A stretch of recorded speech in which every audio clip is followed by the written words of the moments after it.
Welcome to study with Neha. This is Neha. So guys, आज मैं आपसे बात करूंगी क्लास 9th की, और जिसमें मैं आपसे डिस्कस कर रही थी हिस्ट्री का सेक्शन। और लेसन 1 जो है मैंने आपसे डिस्कस कर लिया है, नीचे डिस्क्रिप्शन बॉक्स में उसका लिंक आपको मिल जाएगा। तो आज बारी है लेसन नंबर 2 की, विश्व के प्रमुख दर्शन। तो गाइज वीडियो के एंड तक बने रहिएगा, और इसमें मैं आज आपको करवाऊंगी 53 क्वेश्चंस। बिल्कुल जो है जल्दी जल्दी करवाऊंगी, वीडियो को खींचने का कोई मतलब नहीं है। तो वीडियो के एंड तक बने रहिएगा, काफ़ी इंपॉर्टेंट रहेगा ये वीडियो। तो चलिए स्टार्ट करते हैं, और लाइक शेयर सब्सक्राइब तो बनता ही है। तो फर्स्ट क्वेश्चन है हमारा, भारत का सबसे प्राचीन दर्शन कौन सा है? वैदिक दर्शन है भारत का सबसे प्राचीन दर्शन। किस वेद में कर्म कांड परक धर्म के उद्देश्य से बताया गया है? तो सामवेद में बताया गया है। अभिचार परक मंत्रों का संकलन किस वेद में किया गया है? तो अथर्व वेद में जो है ये किया गया है। और अथर्व वेद में ही आपको जो है जादू टोना और मंत्रों के बारे में सब कुछ आपको जानकारी इसी में ही मिलेगी। यज्ञों के गेय मंत्रों का संकलन किस में आपको मिलता है? सामवेद में मिलता है। वेद मंत्रों का अभिप्राय व विनियोग की विधि का संकलन किस में दिया गया है? तो ब्राह्मण ग्रंथों में दिया गया है। दार्शनिक चिंतन किस साहित्य की देन है? तो जो दार्शनिक चिंतन है वो वैदिक साहित्य की देन है।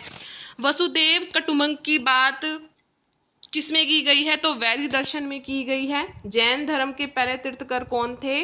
आदिनाथ ऋषभ देव। ठीक है, तो ये नाम आप याद रखिएगा, काफी बार पूछा गया है। आगे बढ़ते हैं फटाफट 9th क्वेश्चन की ओर। महावीर स्वामी जैन धर्म के तीर्थकर कौन से थे? ये 24वें तीर्थकर थे। जन्म इनका कहाँ हुआ था? 599 ईसा पूर्व में हुआ था। पिता का क्या नाम है? सिद्धार्थ है। माता का क्या नाम है? त्रिशला है। बचपन का नाम क्या था इनका? वर्धमान। ये सब कुछ आपको महावीर स्वामी के बारे में मैंने बताया है। 500 एक बार आपको रिवाइज करवा रही हूँ। 599 ईस्वी पूर्व में इनका जन्म हुआ। इनके पिता का नाम है सिद्धार्थ, माता का नाम है त्रिशला, बचपन का नाम क्या है? वर्धमान। तो इस तरह से जो है आपको याद हो गया होगा। चलिए आगे बढ़ते हैं। 30 वर्ष की आयु में अपने किस भाई की आज्ञा से इन्होंने घर छोड़ दिया था? नंदीवर्धन के कहने पर इन्होंने क्या करा? अपना घर छोड़ा। कैवल्य ज्ञान की प्राप्ति स्वामी को किस नाम, जब इनको कैवल्य ज्ञान था, ये जब इनको ये प्राप्त हुआ तो ये किस नाम से जाने गए? जिन नाम से जाने गए। और नी ग्रंथ और महावीर तो इनको हम जानते ही हैं, महावीर स्वामी। तो इनका मतलब बताना है कि जिन का क्या अर्थ होता है, कि जिस नाम से इनको जाना जाता है। तो जिन का अर्थ होता है जीतने वाला, और नी ग्रंथ का अर्थ होता है संदेह मुक्त। तो ये काफ़ी इंपॉर्टेंट है, इस चीज़ को आप याद रखिएगा कि जब इनको कैवल्य ज्ञान की प्राप्ति हुई तो उनको किन किन नामों से जाना गया? जिनसे, नी ग्रंथ से और महावीर से। चलिए आगे बढ़ते हैं।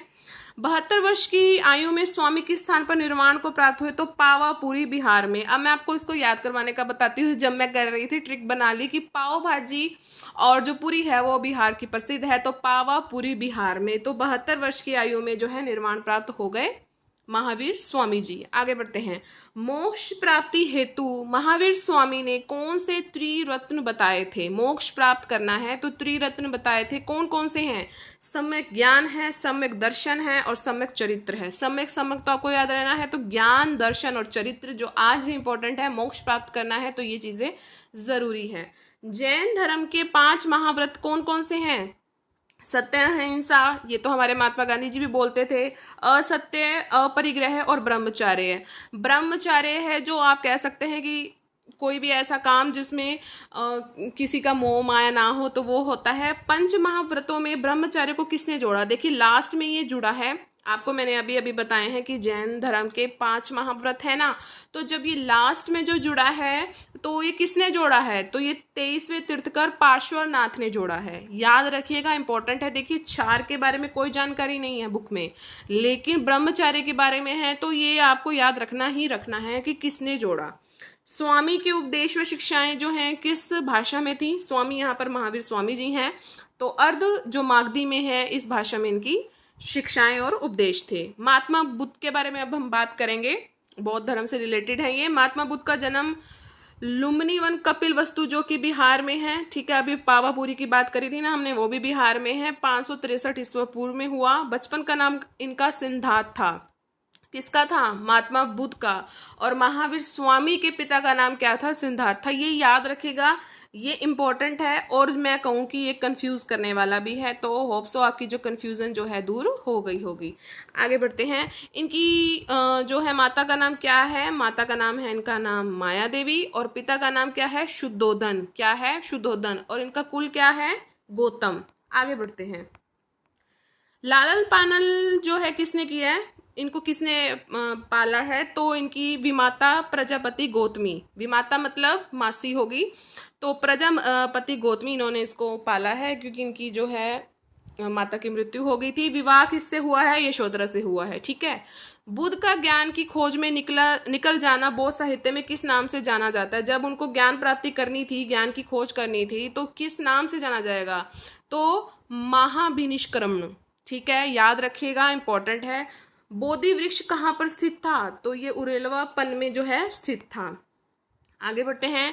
ज्ञान प्राप्ति के बाद बोध ने सर्वप्रथम अपने उपदेश कहाँ पर दिए थे, तो बोध गया में तपस्सु व मलिक नामक बंजारों में। ये आपको याद रखना है कि जो फर्स्ट उपदेश इन्होंने कहाँ पे दिया था, बोध गया में तपस्सु व मलिक नामक बंजारों में। अब बोध द्वारा अपने 5 साथियों को ज्ञान की धर्म के रूप में दी गई दीक्षा बौद्ध साहित्य में क्या कहलाती है, क्योंकि इनको 5 जो है अपने साथी मिले थे। मैं आपको बता दूं कि मैं हिस्ट्री परस्यूइंग हूँ, तो मैं आपको जो है नेट की जब प्रिपरेशन करवाऊंगी तो मैं आपको ज़रूर इसके बारे में बताऊंगी कि धर्म चक्र प्रवर्तन में जो है इस चीज़ को कहा गया है कि बौद्ध साहित्य में इस चीज़ को ये कहा गया है कि जब वो अपने 5 साथियों को ज्ञान की जो दे रहे थे, दीक्षा दे रहे थे, समझा रहे थे उनको, तो ये क्या कहलाता है, तो धर्म चक्र प्रवर्तन कहलाता है। ओके, आगे बढ़ते हैं। बुद्ध ने अपना शरीर किस स्थान पर त्याग दिया था, तो कुशीनगर में, गोरखपुर 483 ईसा पूर्व में कुशीनगर। याद रखेगा कि इन्होंने यहाँ पर क्या करा, अपना जो है शरीर त्याग दिया था। बुद्ध के शरीर त्यागने की घटना क्या कहलाई, जब इनको इन्होंने जब त्याग किया तो वो घटना होगी, तो घटना क्या कहलाई, वो महापरिनिर्वाण कहलाई है। ठीक है, याद रखिएगा, इन दोनों को कोरिलेट करके याद करिएगा। बौद्ध धर्म का मूल धर्म क्या है, अहिंसा है। ठीक है। इस्लाम, अब इस्लाम की बात आ गई है। जैन धर्म, बौद्ध धर्म हमने पढ़ लिया। इस्लाम के संस्थापक कौन है, हजरत मोहम्मद जी। इनकी माता का क्या नाम है, अमीना, और पिता का नाम है अब्दुल्ला। इनका जन्म कब हुआ था, 570 ईस्वी में मक्का में हुआ था, और इनका लालन पालन किसने किया था, हलीमा दाई जी ने। इनका विवाह हुआ था खदीजा से। देखिए, हजरत मोहम्मद के बारे में आपको एक बार फिर से रिवाइज करवा रही हूँ कि इनकी माता का क्या नाम है, अमीना, पिता का नाम है अब्दुल्ला। जन्म हुआ था इनका 570 ईस्वी में। लालन पालन किया था हलीमा दाई ने, और विवाह करवाया था खदीजा ने। आगे बढ़ते हैं। किस गुफा में, अब मैं यहाँ पर हजरत मोहम्मद जी की बात कर रही हूँ कि किस गुफा में इनको ज्ञान की प्राप्ति हुई। देखिए, मैंने हीरा ऐसे लिखा है, हीरा तो वो हो गया कि आभूषण वाला ना, लेकिन यहाँ पर ही को छोटी की मात्रा है, ध्यान रखिएगा, काफ़ी कंफ्यूजन करता है ये भी। हजरत मोहम्मद का मक्का को छोड़कर मदीना जाने की घटना क्या कहलाती है, हिजरत कहलाती है। देखिए, हजरत मोहम्मद की बात कर रहे हैं, जब उन्होंने मक्का, जहाँ पर उनकी मतलब जहाँ उनका जन्म हुआ, उस चीज़ को, उस जगह को उन्होंने छोड़ा, तो वो मदीना चले गए, तो वो क्या कहलाती है, वो हिजरत कहलाती है क्या कि छोटी की मात्रा कहलाती है। इस तरह से आपको ये चीज़ याद होगी। आगे बढ़ते हैं। हिजरी संवत कब से शुरू हुआ है, तो 622 ईस्वी से ये जो है शुरू हुआ है। मदीना में हजरत मोहम्मद का आदर सत्कार करने वाले क्या कहलाते हैं, अंसार कहलाते हैं, मदद करने वाले कहलाते हैं। मोहम्मद के बाद इस्लाम के प्रसार की बागडोर किसने संभाली थी, तो खलीफाओं ने जो है मोहम्मद के बाद ये जो है बागडोर संभाली थी खलीफाओं ने। अब यहाँ बात करेंगे कि हजरत मोहम्मद की मृत्यु कब हुई थी, तो 632 ईस्वा पूर्व में जो है इसकी मृत्यु हो गई थी हजरत मोहम्मद की। कुरान के अनुसार इस्लाम की 5 मूल शिक्षाएं कौन कौन सी हैं, हमने जो है कुरान के अनुसार बताना है। तो 5 शिक्षाएं हैं। कलमा, कलम से आप याद कर सकते हैं। नमाज जो ये मुस्लिम पढ़ते हैं। रोज़ा जो ये रखते हैं। ज़कात व हज, ये आपको जो है नाम याद रखने हैं, ज़कात और हज। बाकी के बारे में मैंने आपको बता दिया है याद करने के लिए। वीडियो पसंद आ रहा हो तो प्लीज़ लाइक कर दीजिएगा। एकेश्वरवाद का समर्थन करने वाली इस्लामिक शिक्षा क्या कहलाती है, कलमा, मैंने आपको अभी अभी बताया है, तो इस्लामिक शिक्षा है ये, तो ये कलमा कहलाती है। समय के अनुसार नमाजों को किन नामों से जाना जाता है, अब ध्यान से देखिएगा कि फजर जो है सूर्योदय से पहले कहा जाता है, जोहर दोपहर, हर आ गया है, तो इस तरह आप इस चीज़ को याद कर सकते हैं। असर, जब जोहर का असर होगा वो तीसरे पहर में होगा। मगरिब, आपको ये नाम याद रखना पड़ेगा, सूर्योस्त के समय। और ईशा जो है सोने से पहले खाना खाती है, तो इस तरह आप इस चीज़ को याद कर सकते हैं। फजर, जोहर, असर, मगरिब और ईशा, याद रखिएगा। आगे बढ़ते हैं। एक साल में 7.5 तोला सोना और 52 तोला चांदी के बराबर अधिक धन होने पर धन का 40% दान करना इस्लामिक शिक्षा के अनुसार क्या कहलाता है? वो तो ज़कात कहलाता है, जिसके बारे में मैंने आपको अभी ऊपर बताया, ज़कात और हज। तो वो क्या कहलाता है? वो दान कहलाता है। दान करना भी जो है कुरान के अनुसार एक प्रमुख क्या है? शिक्षा है। मैंने आपको 5 शिक्षाएं अभी बताई है ना, तो उसमें से मैंने आपके अभी एक्सप्लेन कर दिया है। अब बात करेंगे हम ईसाई धर्म की। ईसाई धर्म के जो संस्थापक कौन हैं? तो वो ईसा मसीह हैं। इनका जन्म कहाँ हुआ था? फिलिस्तीन में हुआ था। माता का क्या नाम है? मरियम, मरियम ऐसे करके याद कर सकते हैं। पिता का क्या नाम है? यूसुफ। नेक्स्ट है, किस आयु में ईसा मसीह को यहूदियों द्वारा सूली पर चढ़ाया गया था? तो 30 वर्ष उनकी तब आयु थी। नेक्स्ट है, ईसा मसीह के बाद उनके सिद्धांतों को जो है प्रचार प्रसार किसने किया जब उनकी मृत्यु होगी? तो पाल व पीटर। पैसे है तो पाल व पीटर ने इनका प्रचार प्रसार किया था। ईसाइयों का पवित्र ग्रंथ कौन सा है? बाइबल है। ठीक है। मूल धार्मिक ईसाई आगे चलकर क्या कहलाए? तो ये कैथोलिक कहलाए। काफी पढ़ा है हमने इस चीज के बारे में, कैथोलिक धर्म जिसको कहा गया है, तो ये मूल इकाई आगे चलकर कैथोलिक कहलाए। सुधारों का समर्थन करने वाले ईसाई आगे चलकर क्या कहलाए हैं? सुधारों का समर्थन अगर करना है तो प्रोटेस्टेंट कहलाए थे। ठीक है, याद रखिएगा। अब बात करेंगे हम पारसी धर्म की। पारसी धर्म का उदय किसने किया है? मतलब कहाँ हुआ है पारसी धर्म का उदय? फारस में, ईरान में। ठीक है। फारस का पारसी धर्म किस नाम से स्वीकार किया गया है? श्रवण। ठीक है। श्रवण का जो संस्थापक कौन थे? जसदृष्ट, याद रखिएगा।